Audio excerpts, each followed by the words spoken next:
You are now listening to the Friends of Rugby podcast. Relax your anus. Balls. Thick thighs. Camille Shat. Where's his neck? Eddie Jones. You're fucked, mate. We're nice now. And we are recording. Welcome, Jersey Watch. Jersey Watch 2024. New Scotland jersey. Awful. Yes? I have you seen the Irish one? That's a commemorative edition, though. They're not going to That's wear. not what they're going to be playing in? No. Because I just saw a picture of it. Yeah. When the collar makes up a third of the jersey, you know you're in trouble. I don't understand these Quaker pilgrim fucking collars like that's in style now. They're trying to bring the game to America, just like the pilgrim. Is that how they're Pilgrims trying of to like old, get the Americans to like rugby? Giant collars and Jesus. Because you see every team's got a giant collar. Except Wales. There used to be like a nice subtle collar, Yeah. really professional looking. Yeah, and then they went full Quaker oatmeal, like Quaker oats. Giant weird top hat. Yeah, it's Yeah. like, what the fuck is going on here? I don't like collars at all, so any collar is bad collar. Any yeah. collar's bad collar. Yeah. But the new Scotland collar is... How do you like? Shouldn't you be a traditionalist? Why? No, I told you. I'm over the hacker. I'm over being quiet for the kicker. Fucking the future is here, old man. I don't care anymore. All cleats should be like pink and purple and Yeah. Yeah, exactly. I don't care. I don't want any collars. I want them all to like skin tight football jerseys. well, Yeah. it's better than what they used to wear. Exactly. At least they fit now. Hello, friends. You're listening to the Friends of Rugby. As you just got in mid conversation about us bashing jerseys. We're in your house. We're in the new the new setup here. New digs. Yeah, trying to get ready for a video. We're starting to move into a video podcast soon. Mm. We were just doing a little bit of planning, seeing how we were gonna film stuff. Yeah. 2 dogs instead of 1. Little upgrade. Yeah, more control though. Yeah, you've got a door that works. They won't be bashed the door. They'll just go to Yeah. sleep Yeah. as soon as they don't get what they want. How you been, Frank? Good. How have you been? Good. Just keeping busy, Yeah. waiting to do the podcast. Yeah. Just sitting here waiting for me. I was sitting here waiting this morning. Look like you're playing computer games. I was playing computer games. Still a man, you know. I'm good. But not much rugby. So, You think so? I mean, yeah, actually there was a lot of rugby, but not the rugby we are used to watching. I'll tell you the game I watched. I watched the USA versus Fiji. Oh, you want to start talking about the PNC? Actually, I don't. Let's talk about the big drama that everyone's talking about, which is... Do you want to get into this right now? I think so. Well, the 'Cause fire, well, the embers this are is the hot. big story. I know, and to be honest, it feels like we're making it a big story. Not us, the collective rugby community is making it a big story. Because I think there's let's just skip. What is the big story? The big story is the talks of creating a British and Irish league. Mm-hmm. So the word merger could be used, but it sounds like they're talking about making something from scratch, which is just British and Irish teams. Does it bother you that it's a British and Irish league? Why would it? It doesn't have the word Welsh in it. Well, no. Should it be a Welsh Anglo league?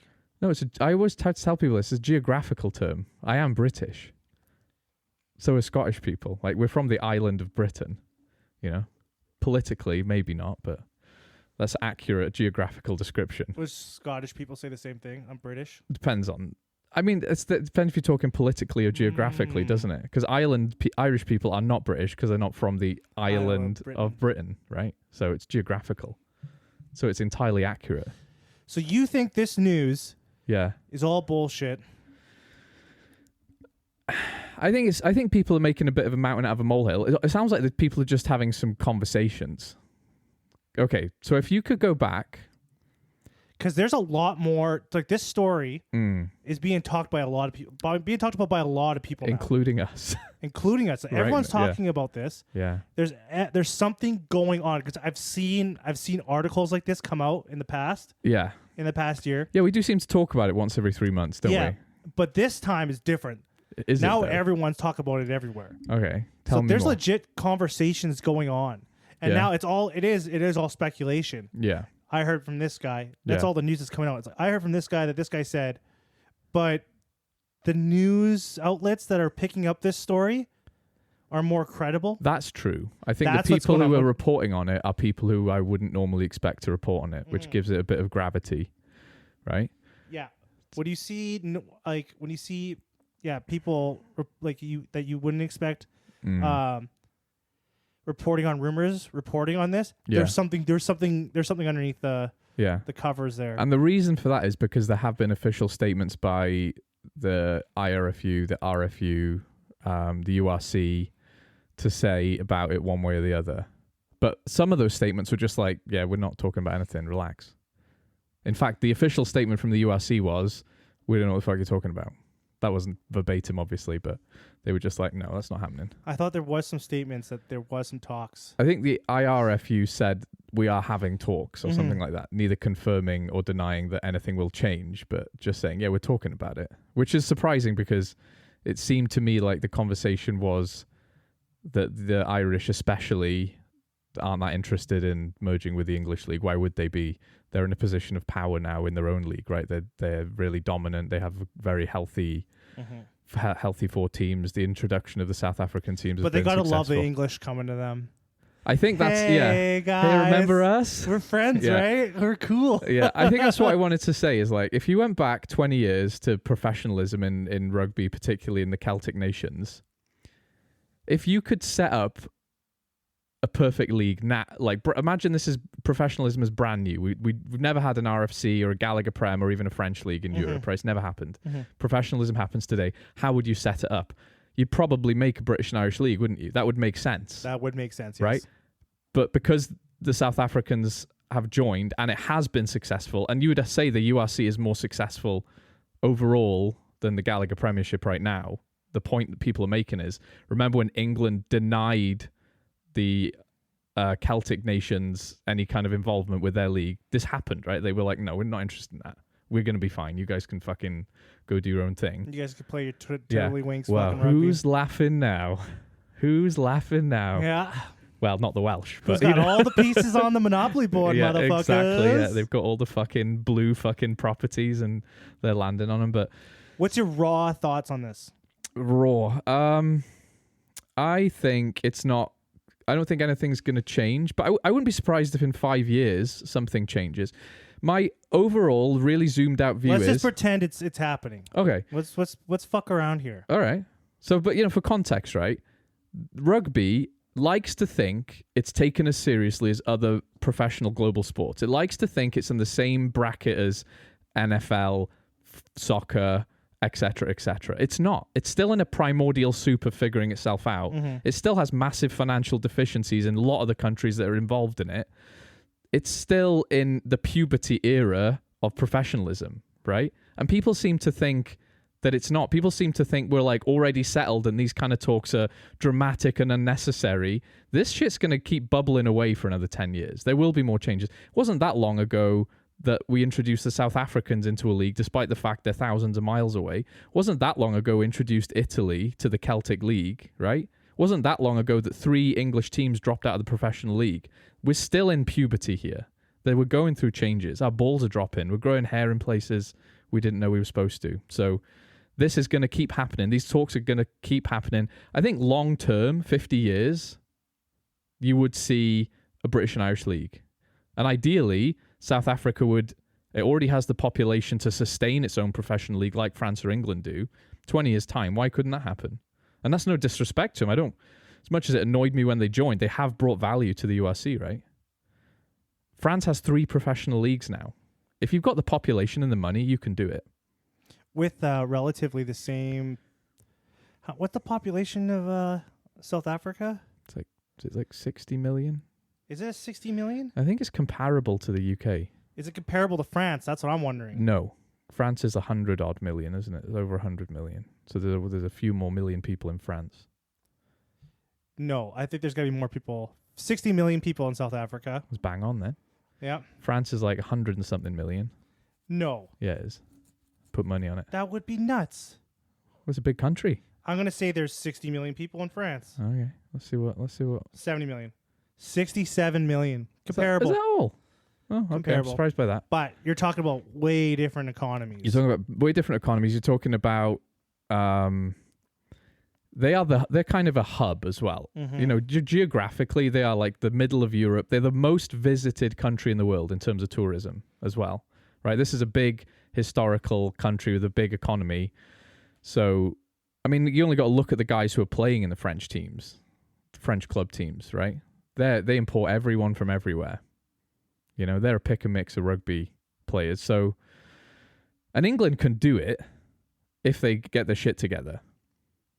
They ain't going to get their shit They're together. not going to get their shit together now. I No. think something like this needs to happen.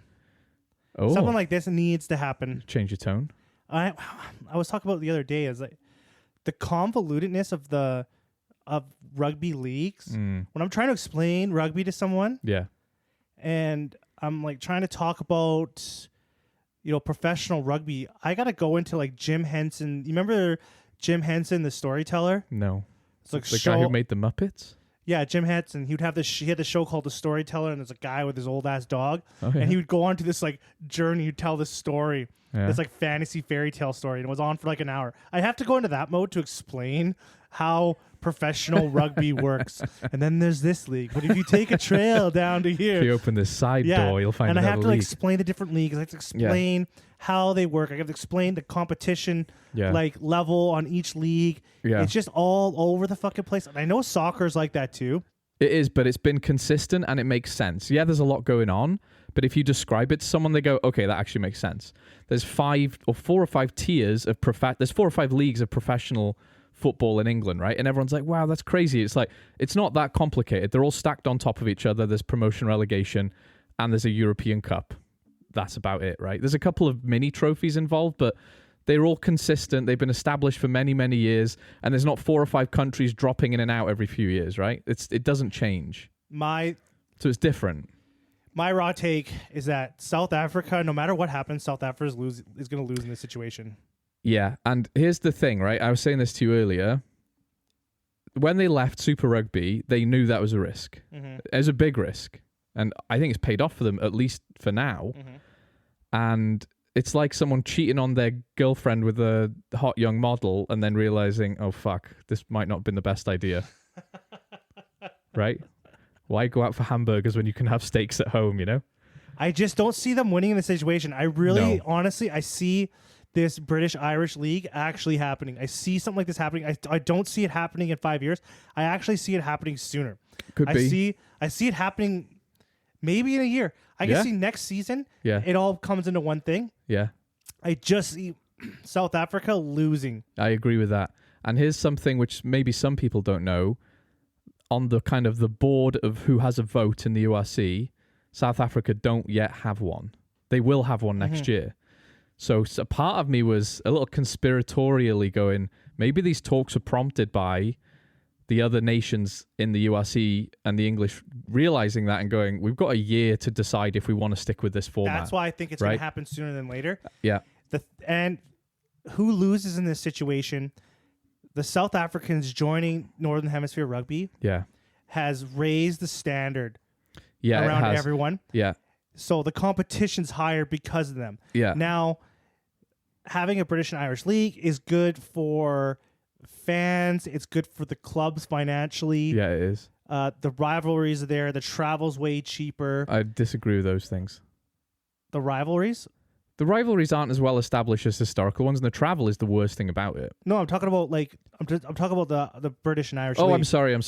Yeah. The travels it's easier. It's easier on the clubs financially. It's Yeah. easier for the fans. Yeah. The rivalries are there. Yeah. Yeah. It just makes sense. Like That's- this geographically. Where were you 2 weeks ago when me and you were having this conversation? And you were Because the going, URC is like the URC without South Africa versus the URC with South Africa yeah, is a completely different beast. it is. Yeah. Right? Yeah. They make the URC. That's why They make the URC, it competitive. yes. Yeah. They make it exciting.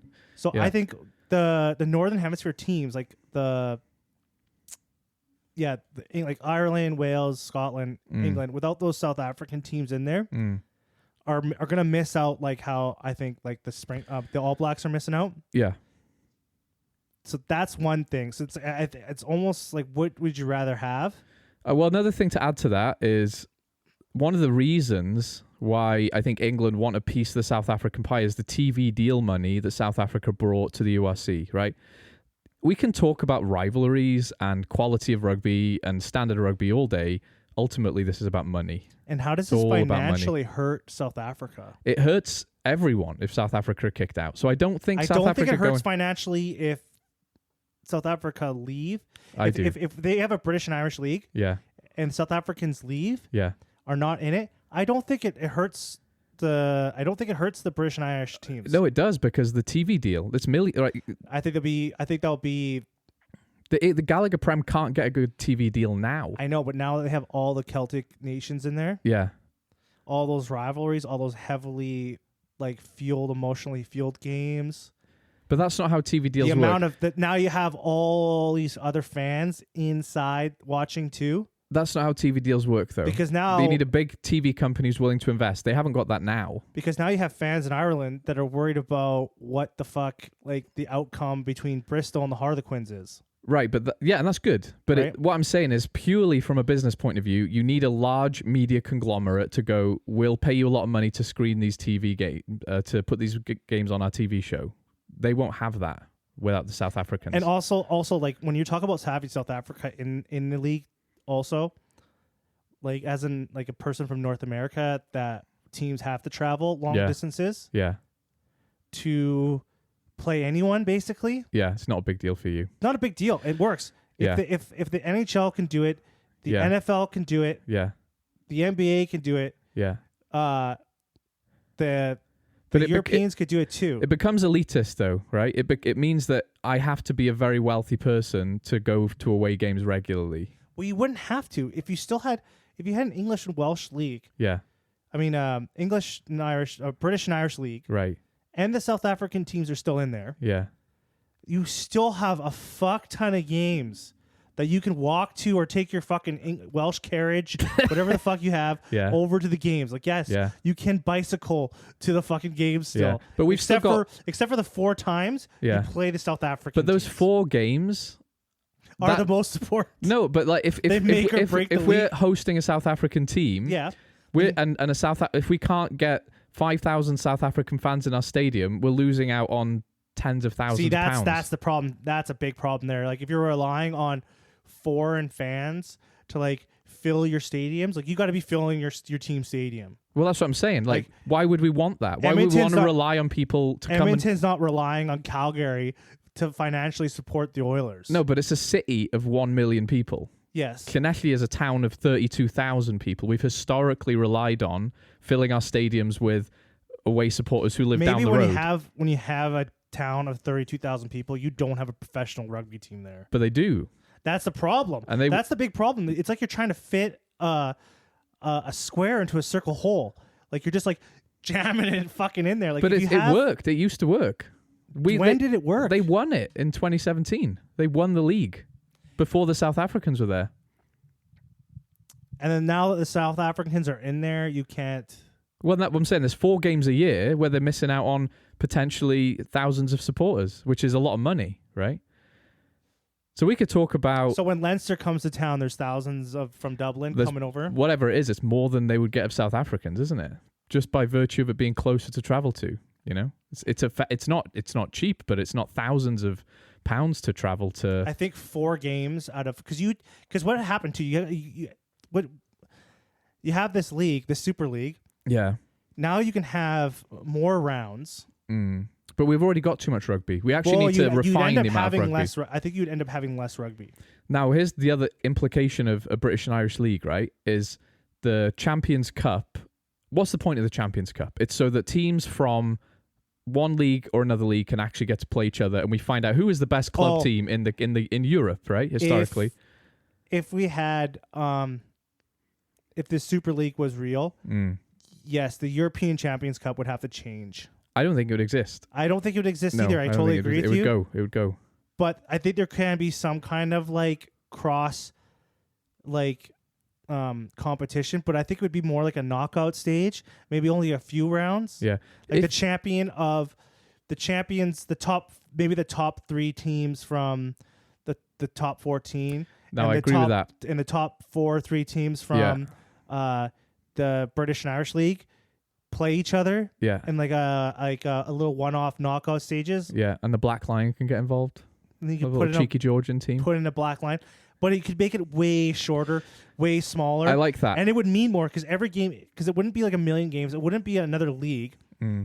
But every game would like really mean something because it would just be like a knockout. Such a sweet summer child sometimes. This is how it used to be. This is how European rugby used to feel like. Every game felt meaningful. And now they've ruined it with this new formatting where you can win one game and go to the knockout stages. It was ridiculous. They just fixed that format. But what I do agree with you is, if hypothetically you had a British and Irish League plus the South Africans, right? South Africans, and we're forgetting about the Italians because they would lose out here as well, right? So let's say you had the USC plus the South Africans plus the Italians. All you've done is add the English to the USC, right? yes. What's the point of the Champions Cup? There isn't one because you're only excluding the French team. So what I do like the idea of is you take the top 4, 6 of the one league and the top 4 or 6 the other, and they play each other in a little knockout competition at the end of the domestic season. That actually means there's less rugby in the calendar, Yes. but the rugby we do have is better quality. Yes. But that is a very big hypothetical I know. because what we're saying It here would is make sense. It'd be good. it would be good. It would be meaningful. Yeah. I know all the people that can make those decisions Yeah. are not even anywhere near that. No. They're probably like, how can we get like 500 games? Yeah, I like know, exactly. And a that's what, month? yeah, when we were having the talk about the Champions Nations Rugby Cup champions in Qatar or whatever the hell it was just such nonsense extra rugby. It's like, that's what the World Cup is. We don't need another World Cup, Yeah, right? you can have more. You can have. You'll be able to have less games, but more meaningful games. Yeah, that's what we want, right? You could stretch out the calendar year. It would work out better for Test rugby. Yeah, It just everything makes sense. You know what I would do too? yeah. In a perfect world too, I would cut the Italians out. They can join the top 14. I Boom. think I agree with Makes that. way more sense. It does. I agree. Like Italy joining France suits my weird obsession with geography, and it suits. And then they kicking could them out of play. the USC. But how would you? Because like the top 14, they have, promotion and relegation. Yeah. So where do they join, right? Where do the Italians go into that system? And you've got to remember, it's not just the Pro D2. They have a Pro D3, and it's professional. quad. What's 4 in French? Quatre. Yeah. But my point is, the Italians are looking at joining the 3rd division of French rugby. They might even be in the 4th. No, they would be. Benetton are good enough to be in the top 14 now. No. Zebra are definitely in the Pro D2. Yeah, they are. Benetton. Okay, Are you spitting in the face of the Rainbow Cup holders? I guess How could you? They're reigning champions, The undefeated, Unchallenged, undefeated. unchallenged. Yeah. They've never lost it. No one's coming for that. Literally, they can't. Or maybe you'd have it as like there'll always be an Italian team in the top 14, There'll always be an Italian team in my heart. but the other team has to. I don't know how they. If you put the Italians in the top 14, it makes so much sense immediately because they would pack out stadiums with lunatic, flare-holding French fans. yeah. They'd get insane turnout. It would just be a non-stop party. Next door neighbor countries having the best time, drinking wine, smoking cigarettes, having a fucking blast, and then Irish All and this Welsh in and the Scottish stadium. Oh. people. Do you want to come back? No, fuck off. We're gonna get pissed. And they would be having a fucking mental time. They would Yeah. love it. You know. I think So- that would be they don't even speak English anyways. So fuck. Exactly. They don't give a fuck about us. Yeah. You know. So they would love it. Yeah, they would love it. They'd be yelling at the French. French would be yelling at them. The French, they're old bros as well. You know. They're the joie de vivre people. You know. They just love their hot weather, drinking wine on the beach, guys. You know. I think that would probably make the most sense. And we're talking massive hypotheticals, Yeah. which is fun. But it would make sense, but we're still forgetting about the South Africans here, right? Because what you're No, implying, I'm applying the South Africans it's like are in it the whole time. the South Africans are like the extra map DLC for the British and Irish League, right? It's like if you played Witcher 3, you get the regular rainy Witcher, and then you get to go to the nice hot country with all the cool stuff. Do you know what I'm talking about? Mm-hmm. Okay. You don't, do you? Yeah, I do. Okay. Anyway, that's South Africa. I think what should just happen, all the teams in Europe and the South Africans can just join one league. That's called the And then- Champions Cup. And then you can have, you don't even need a Champions Cup anymore. It could just be one league. Yeah. It could be the NFL of rugby. Yeah. You'll have your divisions. Like you'll have Bristol, Bath, Gwent, Like Cardiff. the southwest of the UK. Yeah. Bristol would be Bristol, Exeter, Bath, Exeter, Gloucester, Cardiff, Newport, Cardiff, Swansea, Newport. Llanelli. Yeah, that could be one fucking division. You can have Ireland as one division. Well, Scotland, you'd have Ireland and Scotland probably would be one division, right? If you wanted to do it like that. maybe. Maybe. But you'd have like Glasgow, Edinburgh, Newcastle. Sale in the north of England, yeah. Yeah, like you can just split them up into different conferences. They'll play each other the most. Yeah. And then they will have to they will travel to Yeah. France or Italy to play that one game, or Yeah, like 1 year that team will come to them. And it makes those games more special then, right? Yeah, so they don't happen very often. No. Right? And that happens in the NFL. There's teams that don't play each other. Well, never mind the NFL. Look at the NH. The hockey is worse for it because there's more teams, right? So I think there's 33 teams in both. There's 33 NFL teams. Yeah. That's mental. Anyway, I think point it's 33 it's or still the same. 35. Still the same point, right? It's like, yeah, you don't always. You may only play this team once a year sometimes, right? But it makes that game more And special. one time it's home, one time it's away. Yeah. So, and then everything's in one spot. Everything's tidied up. The best in Europe, you know who the best in Europe is. You know, you got the South Africans in there. Everyone's happy. You got your games. You got. Then you have you can have your rounds. You don't have to have a million games. You don't need the rugby championship anymore. Yeah. Everything just all the TV deals will be huge because it's one fucking league. It's all the same rules they're playing. Like it just doesn't make sense. Like why have all these different divisions, like these leagues? You can even promotion and relegate the whole fucking thing. Yeah, I think the only people who wouldn't want to be involved in that is France because their league setup is already very, very good, right? They're like, no, we're good. They are in a position. They are in a position where they are really good. But I think if they had a super league like that, it would be too massive and too big of an opportunity for them to turn down. Because you're talking about turning the rugby in that part of the world into the NFL. That's what you're talking about. When you're bringing this to the table, you're like, listen, we're doing something that soccer can't even do. We're turning this into like a mega league. This is the NFL.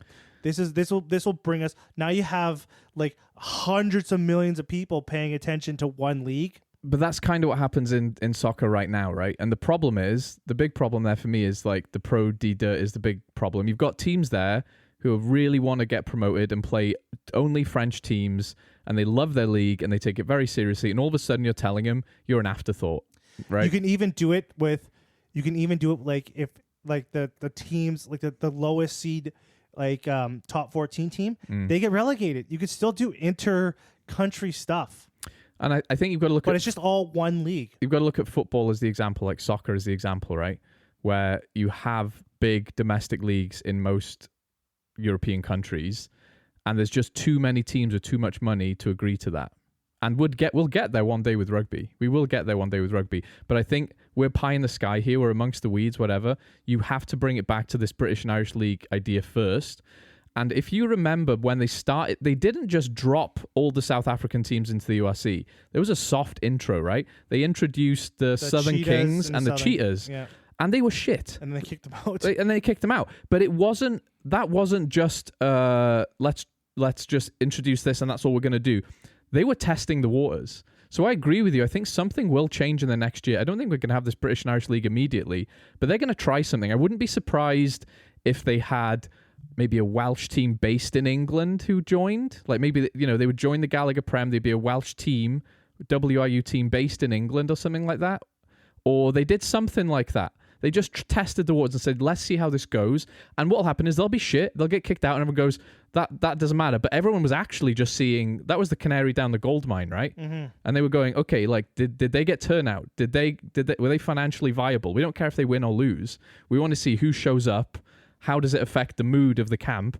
And if it's successful, okay, now we go, right? That's what's going to happen. It would totally be the Ospreys.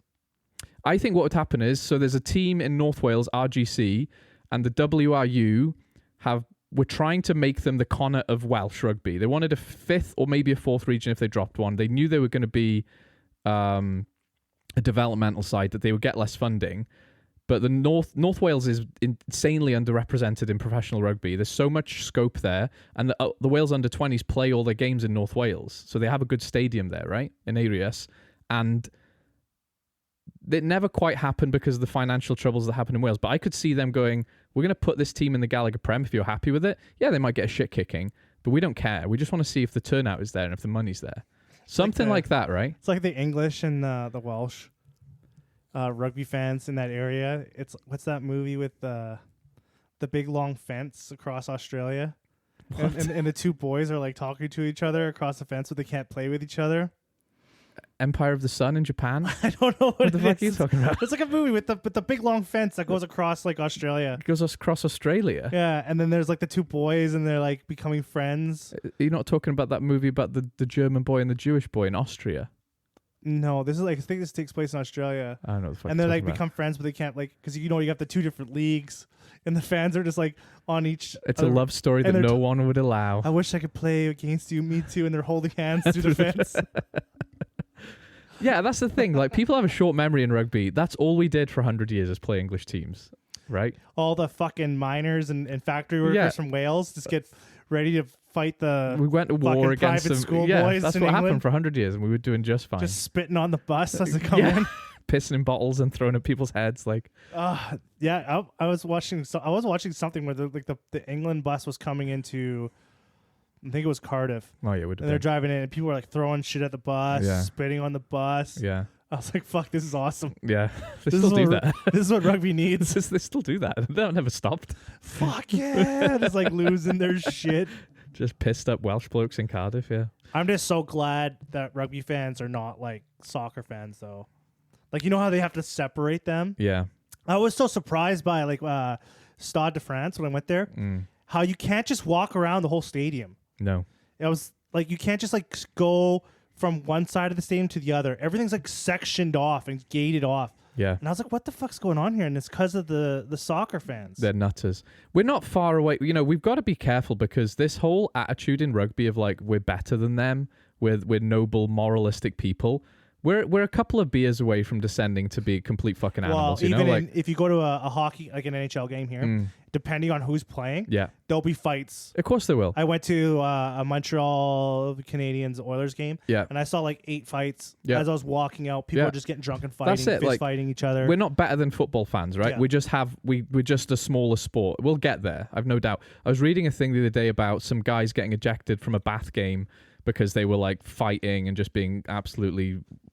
Well, Johnny Hill, the Sale Sharks player, got into a fight with a guy at Bath, right? And he got a couple, like a fan? Yeah, he just got in a fucking scrap with a fan. Sounded like the fan was giving him some shit, right?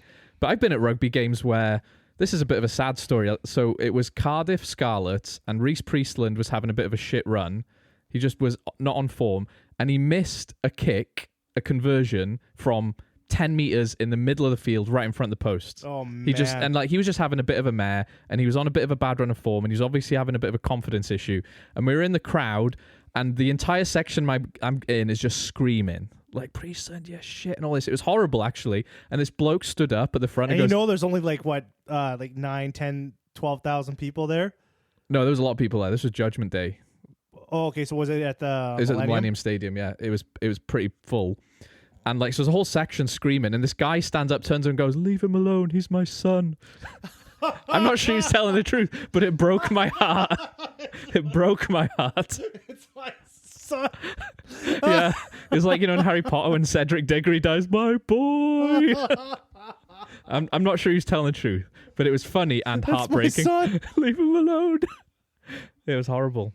Anyway, my point is, I would have stood up, looked at them like, "Shut the fuck up, that's my boyfriend." Yeah, I got big time for Priestland. I was not one of the drunk chavs yelling. That's hilarious. It was funny as fuck. Son. It's my boy. But point is like, we're not that far away from that. We've got to be careful. Do you think the fans felt guilty? The people around you, like, oh, no, shit. they thought it was fucking hilarious. That's what I'm saying. Leave him alone, it's my boy. You get a couple of beers in anyone, we're all just chavvy soccer fans at heart, Got to be careful with that. We're not better than these people, Anyway, what we were talking about is, fan separation. You're in France, you're like, okay, it's like, it's segregated sports fans. Got to be careful, because Because you go to France, you go to some of those games, they're setting off flares, throwing rocks at each other, like, having a good time. But anyways, back to Super League. Back to Super League. I think Super Duper League. Super Duper Rugby I League. can see some testing of the waters coming up. South Africans are going to lose out big time if that goes ahead, though. I feel like this is a build up for South Africans to lose. They're going to be the losers in this situation. They took a risk though. They left Super Rugby. The rugby will hurt if they're gone. It will. But the fan base, I think, will be better for the fans of this British and Irish League. And I think it makes more sense. Yeah. They could still have the fucking Champions League, I guess, because they have. I don't know. The Champions League will have to change. They'll have to shorten. I think eventually it will go. Because if you're having, it's just not exciting because you're already having all these leagues. Unless they do it as a British and Irish league versus top 14. Yeah. If they set it up like that. Yeah. But otherwise, that will have to change. Yeah. Anyways, did you hear on another note as we trail off? Because I think if we said enough. I want to say just one more thing. I have said a lot of shit about South African teams during the USC. They have bought great value, and I don't want to see them go anymore. Oh. Genuinely, right? So I'm changing my tune there. Ooh. They have brought quality to the USC. They can't deny it. Yeah. Geography nonsense aside, Mm-hmm. I would feel bad for them. I'm not saying good riddance. Like, I don't want them to go. This would suck for them. Yeah. I don't want that to happen. I don't want them to go either. No, I don't want that to happen. That would be shitty. But anyway, yeah. Said what we said. Made them out of a molehill yet again. Besides that, have you seen anything about the new Super Rugby format stuff? No. You haven't heard about this? Oh, this is a curveball. I don't know you talk about this. So they're changing up how the playoffs work. Mm. So they're gonna have 6 teams. Get this. Mm. 6 teams going in to the playoffs. Okay. The highest. How does that work? This let you. How does that go when you get to the next round? Yeah. How the fuck Right. does that work? You got 3 teams. Yeah. Right. What do you do? Yeah. So these geniuses, these fucking geniuses. Is this are- actually going to happen as well? This is happening. Okay. This is real. This is real news. This isn't rumors. All right. So they had so much, like, they have all these people paid to, like, make decisions to figure out how this league works. Mm. And so these motherfuckers came up with was they have, so they'll have the 6 teams go. The highest rank loser Right. automatically goes to the semifinals. You've played someone who can't do basic arithmetic to organize a new structure. Right. Fucking hell. It's like they don't like themselves sometimes, isn't it? Instead of just having like a top 4, Mm. like just have a top 4, they're like, no, we'll have 6 teams. And then the highest, like, so there is. What's the point playing regular season if the guy who's like fucking 5 or 6 places below you in the league gets to just like pop up in the fucking... Well, you'd have the top 6 teams would go into the playoffs. Right. But the highest ranked of those 6 teams that loses their playoff game will actually still continue on. That's nonsense.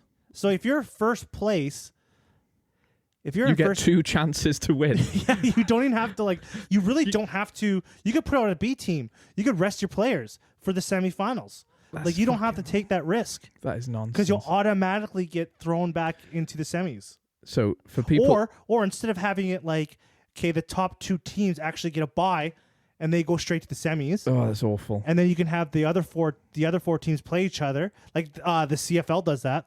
It's not like they've got... you come I was first and just sec- going to mention the CFL. Yeah, you basically got to lose every single... There's only one team who doesn't make it into the playoffs. And it's like, why are we having a season? Like, let's just go straight to playoffs. Like, this is fucking nonsense. Yeah, but in the CFL, the top 2 teams get a bye into the semifinals.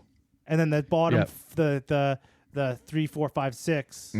3, 4, 5, 6. Yeah, they play each other to play the top 2 teams to go to the Great Cup. Anytime you hear about this, and this is true of the CFL, and it sounds like Super Rugby now as well, it just sounds desperate, doesn't it? It's like we're barely clinging on to this, so we're giving everyone a chance to make it. There's just not enough teams or money here. Well, to make it's just this not enough competitive. interest. Like the reason why they're so horny to have as many teams in the playoffs is because a lack of interest falls. Yeah.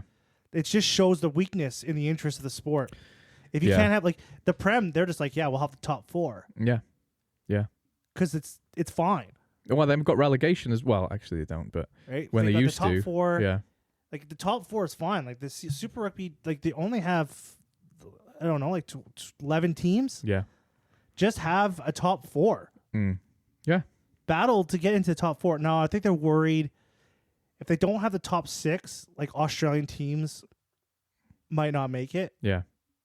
Right? So they're worried about, I think they're kind of protecting, It sounds making like sure that. an Australian team makes it into the But knockout stages. it totally devalues it for the Kiwis, doesn't it? They have to devalue the league because of Australia. You can't treat them with They always have to fuck around. They always have to the fuck kid around gloves, with though. what? You can't give them the kid glove treatment for that long. They though. do. And that's Yeah. the problem with Super Rugby is they design their league so Australian teams have a chance. Because if they don't, it'll just always They be. wouldn't give a shit, would they? It'll just be like as soon as the season's over with, the knockout stages are just Kiwi teams. Yeah. So they got to fuck around with things to make sure there's an Australian team that's represented at postseason. That's sad, isn't it? It is sad. It is sad. Do you want to talk about the Lions tour? Oh, Because I've seen some comments recently, because I know me and you are having a bit of fun saying Australia aren't strong enough to host the Lions right now. mm-hmm. And I think I saw Ben Young's. Everyone's chipping in on this right now. Yeah. Everyone's yeah. worried. Yeah. I think a lot of people said we shouldn't go Australia. And I think Ben Young's pushed back against that. Oh, did he? I think he pushed back against it, Did yeah. he make some good points? To be honest, I don't remember exactly, so I don't even want to paraphrase because I don't Why want... would you bring him up? I was all Because I've got my own thoughts on it, all right? I got all excited to hear what he had to say. Yeah. You brought this to the fucking table. I'm just using him as a springboard into my own shitty opinions, all right? I know he's a former current Do you have any sort of professional player. idea of what he said? He pushed back. He pushed back. He was the first. What was his pushback? He pushed back. Fuck. He said, I pushed back. Now me, the fans, the millions of fans we have, we're all like worried about like. But the point is, it's not relevant what he said. It's not Don't relevant even what he bring him said. up then. I'm same using it people as are a talking. springboard Okay. into my own shitty opinion. Okay. Right? One of the things I was thinking about is that the Lions is inherently unfair anyway, because this is the best of the best of 4 countries who play a lot of rugby against one team. And it's almost surprising that they've been competitive games for so long. It's historically competitive. And it's historically in favor of the home team, Yes. right? South Africa, New So it's Zealand, and not Australia really- historically have won more than they've lost. I think on paper Yeah. it looks unfair, Yeah. but in reality it's always been Because very you've got good. they're very good players, but it's still a team that's been shoved together and they've had like a 20 minutes to train, right? Yeah. So that makes sense. I still think the Lions would win every game if they played against Australia right now, even with very little preparation time, just because of the state of Australian rugby. But why don't we use this opportunity? You host it in Australia and you just make a Sanzar super team. Everyone wins. Everyone wins. Where would they play? They'd still go to Australia. Australia still gets the stadium money. Yeah, some Australian players lose out by not playing, but those games are competitive and the Lions brand keeps Who going. would make it? What Australian would go on that team? Valentini, mate. I don't even Bobby know if he Valentini? would even make it on that team. Probably not. I don't think there's a fucking Carter Gordon, mate. like when you look at this the Springboks, the All Blacks, Yeah, between those 3. yeah. Oh, would Argentina be included in that? I think you'd have to, wouldn't you? You would have Because to. they're part of the Sanzar now. Oh, you know what? If they change that thing where it would be like the Southern Hemisphere Lion things versus the Northern Hemisphere Lions, That'd be cool, though, wouldn't and they it? toured and they Wouldn't that be toured cool, around though? one country, Yeah. that would be fucking sick. But Yeah. who from the Australian team would make it? Genuinely, I think Corabetti, if he's having a good, if he's having a good bit run of form, he's pretty good. Corabetti would be. I'd have him. Honestly, Andrew Kellaway's pretty good. I like him. Yeah. But it's like, it's still a hard argument, though, isn't it? Because you've only got to look at New Zealand and South Africa to go, and even Argentina to Fuck, that go, team fucking would hell, they've got be- some players, That team would be fucking insane. They would become the Scotland of historical Lion tours, They get a token Scotsman on the Lions tour. And he doesn't really deserve his place. No, he's just there for representation. Yeah, because of Argentina, I can think of a few people from. There would be a few people. There would be a handful of guys that you would take from on Argentina. Oh, definitely. You would take Definitely. Montoya. Yeah. Carreras. Who's their Chocobares I like. Who's the guy that played for the Crusaders also? Pablo Matera. You take Matera. Oh yeah, every You would day. take what's that guy's name? Augustin Crevi No, he's coming out for retirement for one last He game. would come out. You'd come out for it. Yeah. There's a handful of guys from Yeah. Argentina. You'd No, definitely there are. Yeah. you would take in. There's that. Oh man, the pack would be really. That pack would be the deadliest pack. I think if that happened, the Lions wouldn't win a single game. Ooh.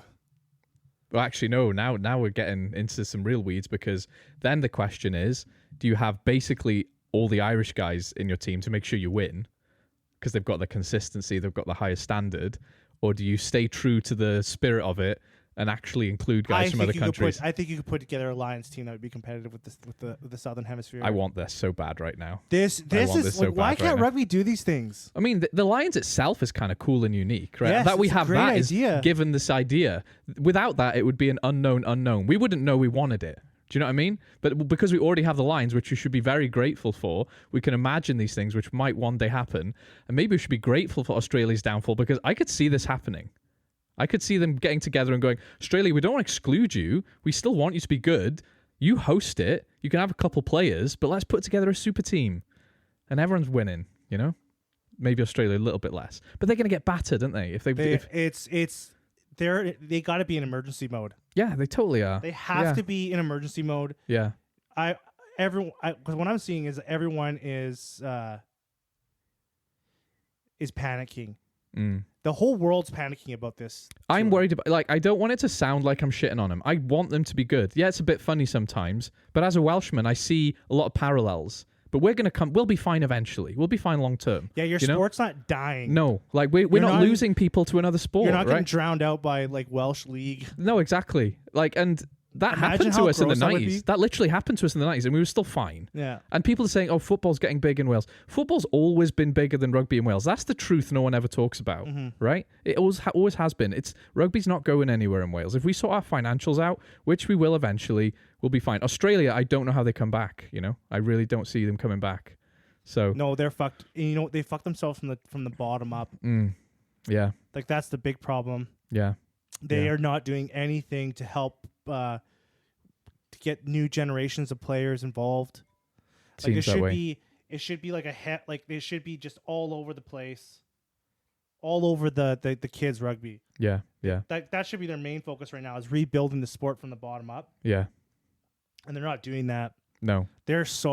Australia's fucked. Yeah. And I don't want to sound like, oh, we're better than you, we're smarter than you.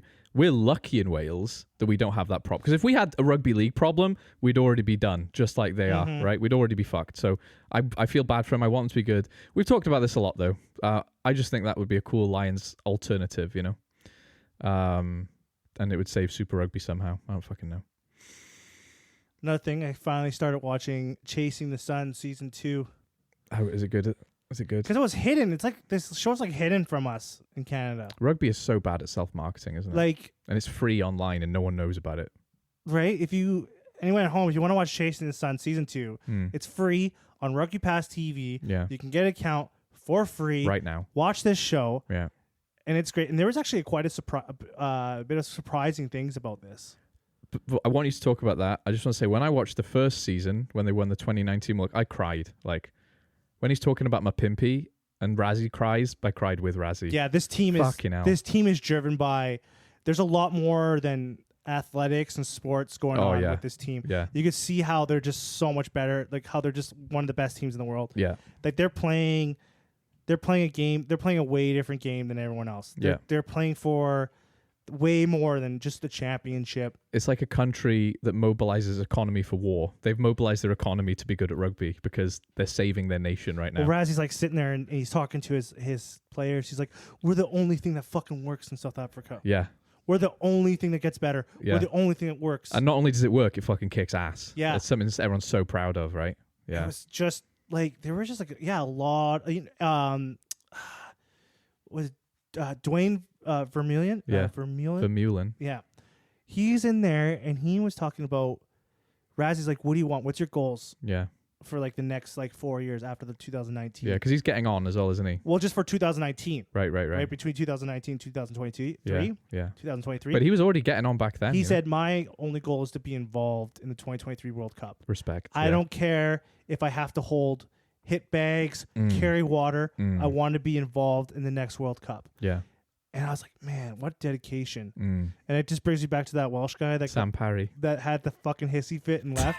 He just left the Welsh camp. Like. Yeah. I was just like, when we're in desperate need of hookers and he just leaves. I was like, that's why they won the World Cup. Yeah. I was like, you got, like, that guy's playing. He wants what's best for the team. And every single one of these motherfuckers on that Springboks team were all in the same mindset. Yeah. They're like, they were willing to do whatever it took for that team to win. Yeah. If that meant that Manny Lebach had to make had to barbecue shrimp and that would make them better, he would fucking do it all day. Yeah. He'd just be fucking barbecuing shrimp. Hasn't touched a rugby ball in 3 weeks. He'd be taking the tails off. Yeah. He'd be cleaning them and just barbecuing. Like it's like, hey, we just want you to do that. I was like, oh my gosh, you can just see the mindset. Like this is what makes these teams win. Yeah. It's a rugby economy, isn't it? And they're playing fucking video games. Yeah. Like they're using everything. I love my best part was for the Ireland South Africa game at the World Cup. Yeah. Razzie was trying to he was trying to boil up the boys' emotions about Ireland, get them mad, get them personal, make it personal about Ireland. Yeah. So he was showing them clips from off the ball. Perfect. It's just that would work for me. That would work because they say some. They are all like I noticed this about like even like any kind of like news punditry outlet in the UK, Ireland. Yeah. Like they are all about the shock factor. Yeah. Our tabloid press is horrific. They're fucking nuts. Like and what is shocking too is after like the post game questions to some of the players. Yeah. They're things you wouldn't say to your worst enemy sometimes, aren't they? And they just shove it right in your face. You're high, you're full of emotion. Yeah. You're just fucking out of breath, angry, you lost. You're in this battle. Yeah. And they're like, yeah, you were really fucking awful out there. You've been shit for 6 months. What the fuck's like, going on? What's going on? Do you think that your career is over with? Yeah. Like just straight up in your face. Yeah. Like there's like no tact. There's like just no like they just want that shock value. They want that reaction. They're just goading. They goad the shit out of the players, and I was surprised by that. I was like, whoa. I remember like when I first started watching rugby, how these people, like especially the post game interviews. Yeah, and it's weird because it's like a sport that doesn't suit that. You know, you have these guys who are actually very, quote unquote, gentlemen off the field. It's like, why are you picking on this guy? He's a nice guy. Like does charity work. And you're like, you're retiring, you piece of shit? That was awful. And they're like, what the fuck is wrong with these people? What the kind of question? They were just like grinding into them. I was like, holy shit. And people talk about these days how the personalities of rugby players off the field have kind of become really boring and media trained. And it's like, that's why. I feel like off the ball is personally responsible for the buildup of like the hate between the South Africans and the Irish. You know what? I think like the hate that the Irish get is I honestly is solely on off the ball. I honestly because like I can be pretty bad for it, right? I can be pretty bad about going after the Irish, right? And honestly, you meet an Irish fan in person, obviously they're really nice, like most people in the world are, right? Got along with loads of Irish fans, but when I watch their media, I'm like, fucking hell, they're so arrogant, and it's always there's one big culprit. Yeah, it's, off the honestly, ball. You watch it and it just grinds your gears. I watch off the ball all the time. I love it. Yeah. I love off the ball. It's great. Yeah. And they say the craziest shit. Yeah. They try to make the craziest comments. Yeah. But I think most sensible people, including myself, know deep down that Irish media is responsible for this hatred, not the Irish fan base or the players. Because even the players, they're like very respectful. Yeah. And yeah, they've made some mountains out of molehills recently. There was that Peter O'Mahony Etzebeth drama about the World Cup game, but it was a bit of an overblown thing. But the people off the ball kind of guys, they're just like amping it up. very nom, nom, nom, green-eyed, like Yeah. no, we're much better than them. We're obviously going to win, and it's like, how fucking dare you? You know? We're obviously, we're doing a charity by coming down there to do this. Yeah. Do the side tour with the South Africans. Yeah. They'll say the craziest shit. I Yeah. love it. I love. Of course, we love the drama, right? Yeah. Of course we do. And they also have that Australian guy. Oh, the ex-Leinster coach, Who's always on there just saying the fucking he's the most rugby boomer fucking dude. Yeah, he's got these wild conspiracy. Destroying the spirit of the game. It's against the spirit of the game. He just like fucking hates everything. Yeah. That like he hates South Africa. Yeah, he does. When he that guy and he doesn't like the All Blacks a lot too. Yeah. Because he'll grind into them too. Yeah. But there's something about the Springboks that boils that fucking guy's blood. What's his name? McDonald or something? I can't forget remember. his name. I know exactly what you're talking about, but Yeah. we shouldn't speculate if we can't remember his name. But Fuck. I love when he's on there too because you know he's gonna say some crazy like rugby boomer shit. It's just like fucking. No, but the Irish media have done them a terrible disservice. As Ireland have become like, this is definitely a golden era for them. This is as good as they've ever been for the longest they've ever been good. The Irish media has decided we're going to just try and sabotage that by making everyone hate us, Like, it does feel that way. But yeah. Well, next week we have the top 14, the Prem starting up. Yeah, we do. And we got some more rugby championship action. Don't you forgetting one important thing? TM Best League. The TM Best League. The URC. Didn't I say the URC starting up? Oh, maybe you did. I thought you said Gallagher Prem. Gallagher Prem URC's starting up. Oh, okay, I thought you said. I thought I might have. Maybe you did. Anyway. Knowing me, I might have fucking said the NHL is starting up on this thing. Yeah. Oh, we got the NHL starting up. We got the Premiership. Like knowing me Yeah. and how I am, I could have said anything. Yeah, but it's starting. Yeah. Is the point. Costco's down the street, and we got fucking Premiership rugby starting. Like, I'm sorry, but Yeah. So we got a lot of rugby coming up next weekend. Have we got time for some thoughts on that? Some brief thoughts on who's going to do what? You got the games up for anywhere? I just mean generally. I could get the games up, but I just mean like who's going to be good, who's going to be bad. Any signings that you like? Jersey watch. Any jerseys that caught your eye? From what I'm seeing, for the URC, I'll make this real quick. For the URC, I kind of see this as kind of the same shit. Me too. I kind of see. Yeah, me too. I just kind of see the same fucking. Same people top of the league, same people bottom of the league for me. Mm-hmm. Yeah, I do think I am excited for the Ospreys to kick on. They've had some good young guys coming through. I think Cardiff will turn some of those losing bonus. They had 11 losing bonus points, right? I think that was a record. So all they've got to do is win a few games, and they're top 4. Not that that's going to happen, but I think you're going to see Cardiff make it to the knockout stages. I think Cardiff and Ospreys are going to be better. I don't know how much better. I can't see Scarlets or Dragons getting much better. I think the two teams are going to do better this year, or should on paper. The two teams, Edinburgh, and Cardiff. Yeah. I agree with that. Actually, Callum Sheedy coming to Cardiff is good. When you look at Edinburgh on paper, they should be a better team. Yeah, they should. Okay, so I think this year they're going to play. They're going to be really good. They're going to be hard hitters this year, but that's depending on how good the South African teams are this year. They're going to be better. Khaleesi just signed for Sharks, eh? Yeah. Yeah, I think the Sharks will be. The Sharks are another team too. Where the fuck were they last season? Yeah, seriously. On paper, they should have been one of the best teams in that league. Definitely. So I'm expecting those three teams to step up this year. Yeah, I agree. But will they be able to step up how much the Bulls are going to step up? Because the Bulls are going to make a big jump. Yeah, they are. The Stormers are going to be a lot better team. Leinster's going to be an even better team.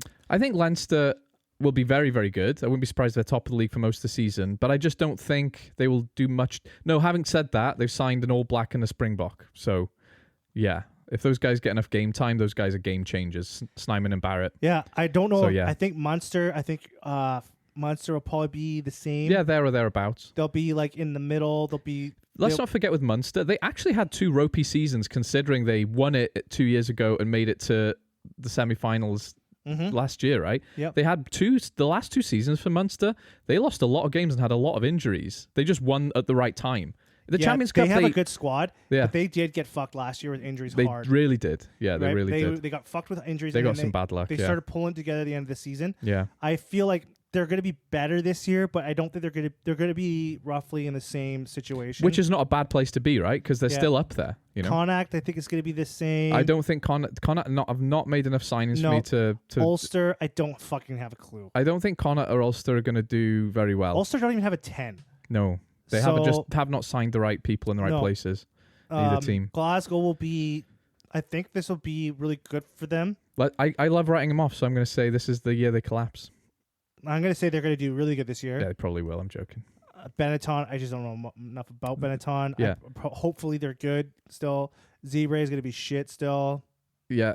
Gwent is going the Newport. Yeah. They'll be shit. Yeah, they'll be shit. Yeah. Scarlets are probably going to be shit. Yeah. Scarlets have made some good signings. I think the teams to do better this year, or hopefully, or should have a lot of have a lot of expectation to do better. Cardiff. And Edinburgh. Yeah, I agree and with that. The Sharks. I agree with all. Those are good points. And ultimately, what we want is for that middle of the table to be competitive, right? Because the problem with the URC historically, last few years, has been really, really good teams, really, really shit teams, and not really enough battling going on in the middle.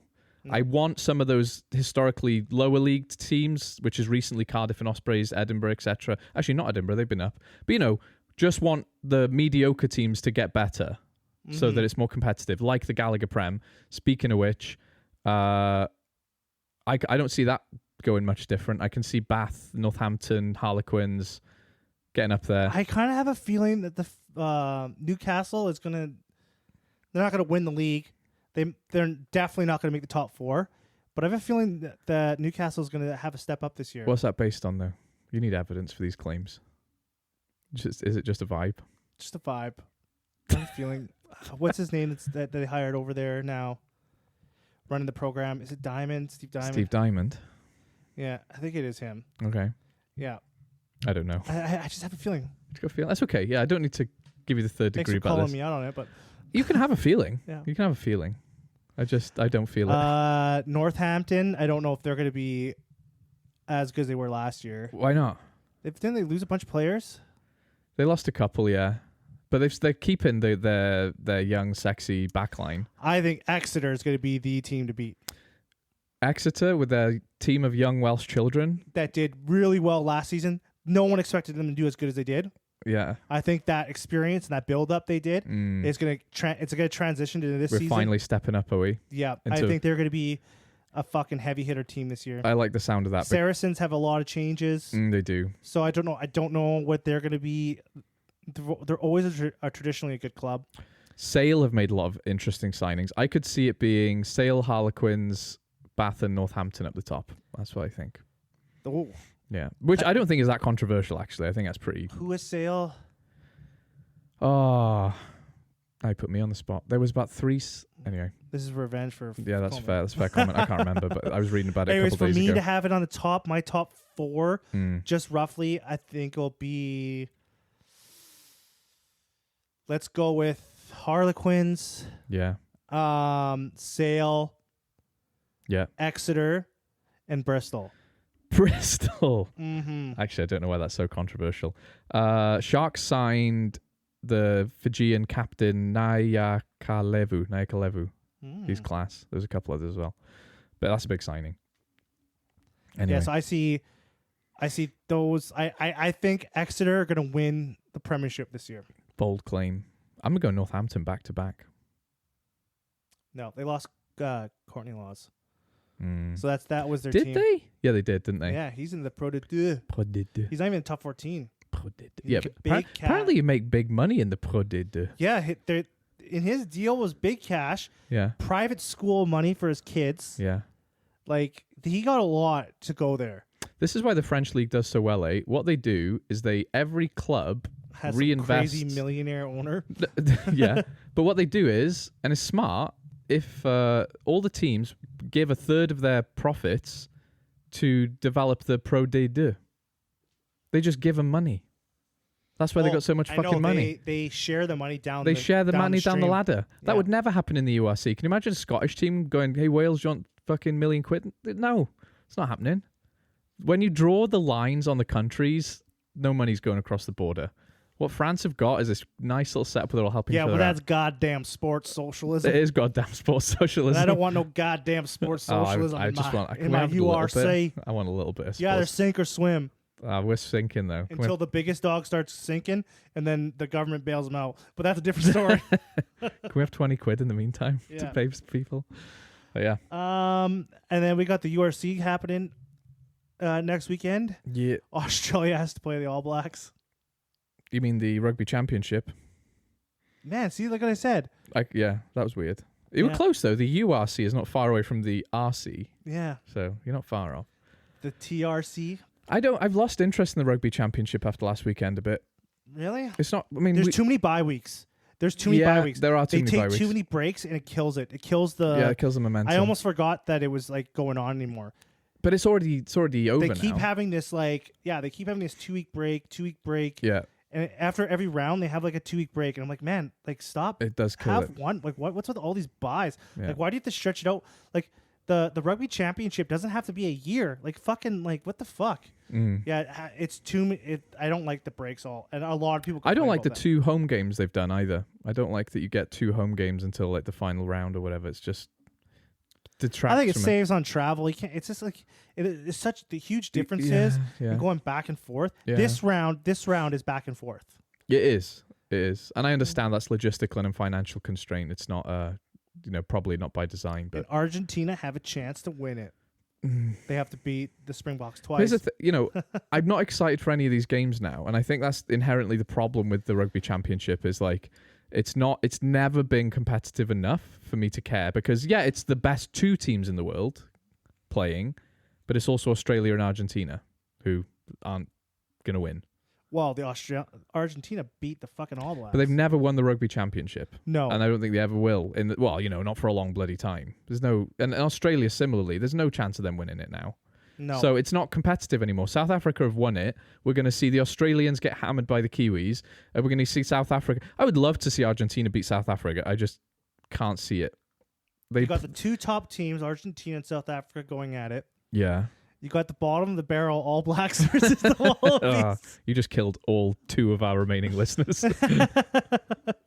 So, I'm actually excited to watch Wallabies versus All Blacks Why? because I'm expecting a fucking spanking. But it's gonna, I kind of like the drama. I love the. they're just going to give up though. I get. South Africa, Argentina. Like, there's just. Do you like the jump that the Wallabies have to make? Yeah. To be competitive with the All Blacks, It's unreal. it's gonna be fucking crazy, and Yeah. they do not have anyone there No. that's gonna be even No. close. I just watch. They're gonna win now because of all this bullshit. They're gonna pull out a win. Joe Schmidt is a guy who can work miracles, actually. I just think this is a miracle too far. This is too much to ask of Joe Schmidt. With the players he's got, who are trying their hardest, but don't even look like they've got the fitness to last It a just game. exposed him coming on. Everyone knows he's a good coach. Very good coach. Very good coach. I think he might be my a proven favorite coach. Yeah. A proven coach. For him to show up in that system and the system to still be like a fucking mess, no, just shows how far down the problem is, like how deeply, It's a rotten like, tree trunk, isn't it? Yeah. Yeah. and it just exposed it. Like, oh, their problems is way deeper than like a lot of people thought. Like Joe Schmidt can't even like improve what's going on. No.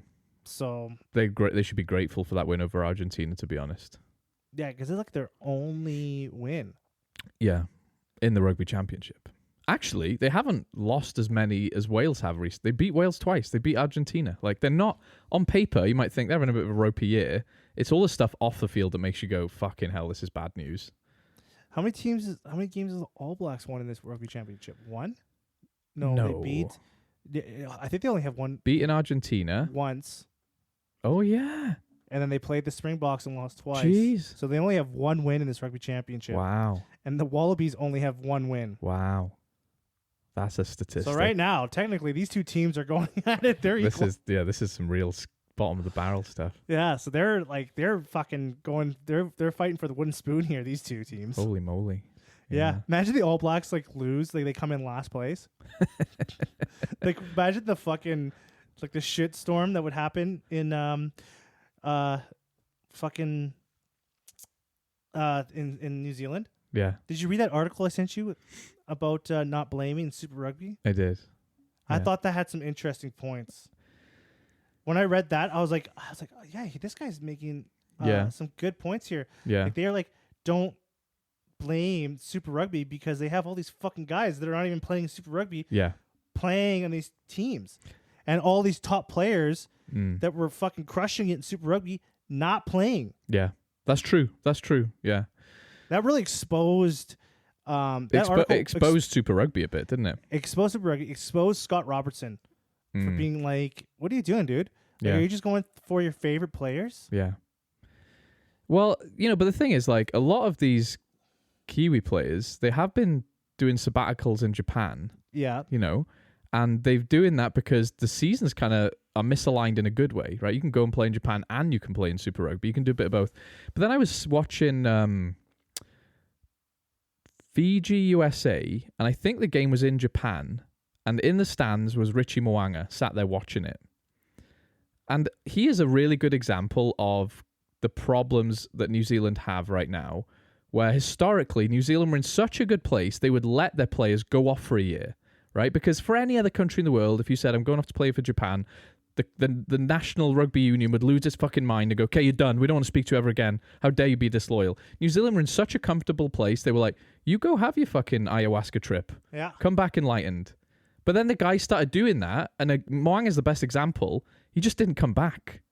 The money's too good. The money, but it's like, yeah, that's what I mean. That this is becoming a mercenary game in a lot of countries now, and New Zealand. That's starting to happen for New Zealand a bit, where you thought pulling on the All Blacks jersey was the most meaningful thing a Kiwi rugby player could ever do, and for Moanga to kind of not come back is a bit like they lost their shine even before they started losing. So yeah, that article made a lot of sense. And I do think they've shot themselves in their foot by going, we want you to go away and come back with international experience. And now these guys are going, actually, it's pretty sweet out there. I don't know why I would want to come back. You get paid more. Yeah. You play less. Yeah.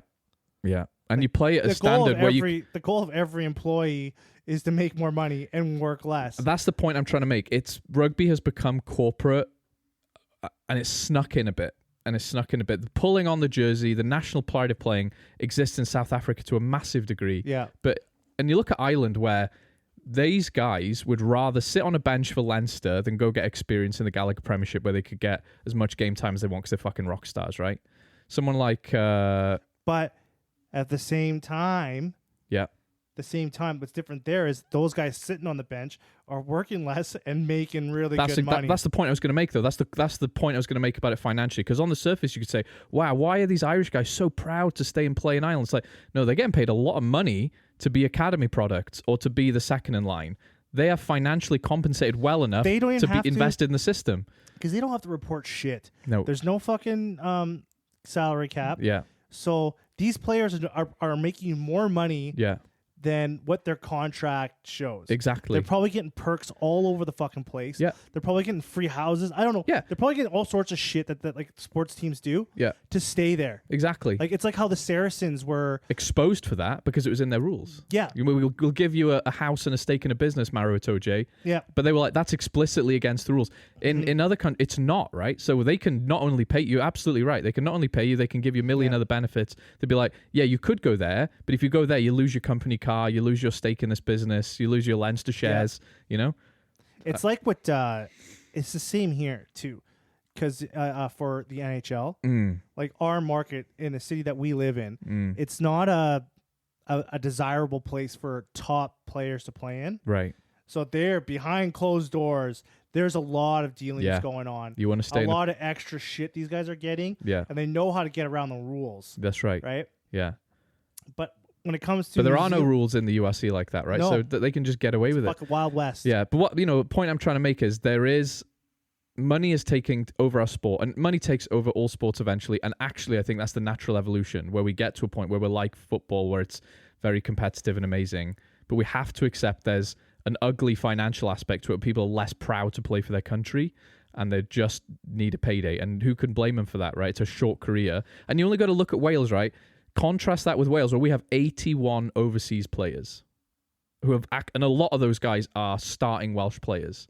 Yeah, that's going to be the sad day when there will be a time when the only time you see the best of the best players will be at a World Cup. Yeah, like hockey, but you don't even let them have a No. fucking World Cup, do you? So No, but that's when you see, like, I don't know about football, but when they do international play, I bet there's a lot of times where the best players aren't playing for their teams. yeah.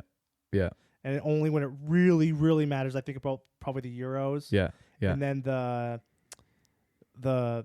World Cup, the FIFA World Cup, Yeah, where yeah. everyone decides that they're going to play. Well, actually, it's not even that good because I remember when I was young watching Wales, we had a player, Ryan Giggs, played for Manchester United. He famously was always conveniently injured whenever he was called up for Wales or he didn't want to play for him. And it was sad because he was like a once in a generation talent and we rarely saw him playing for Wales when it mattered. So that was 20 years ago. So that's existed in football. And it makes me sad watching like the NHL where they don't even get to represent their country. There's so much money involved. The guys who own these hockey clubs like, no, you're not having my fucking player. I paid hundreds of millions for that guy. Fuck off. Yeah, and I think that'll be the sad day when rugby gets to that level. And it might. Because the heart and soul of rugby is The international game. Is the international game. Yeah, 100%. And it's scary when you see that kind of like when you see like Richie Mwanga would rather put on the, I don't know, who does he play for, the Kobe Steelers? I don't know, fucking know. Yeah. But would rather do that than put on the All Blacks jersey because that All Blacks jersey is his. They want him. I agree. Maybe there's more to it than that, and Akiwi probably knows more about this. But for me, when I'm seeing Damien McKenzie, who I love as a player, but I don't think he's their 10, and I'm thinking when I've seen Richie Mwanga play 10 for the All Blacks, I'm thinking that's your fucking guy for 10 years. He's class. Mm-hmm. So yeah, I agree. Maybe it's not as simple as that, but for me, it's like why isn't it as simple as that? Someone tell me, Well, Frank, I think we talked about everything we want to talk about. Yeah, we did. Do you feel satisfied?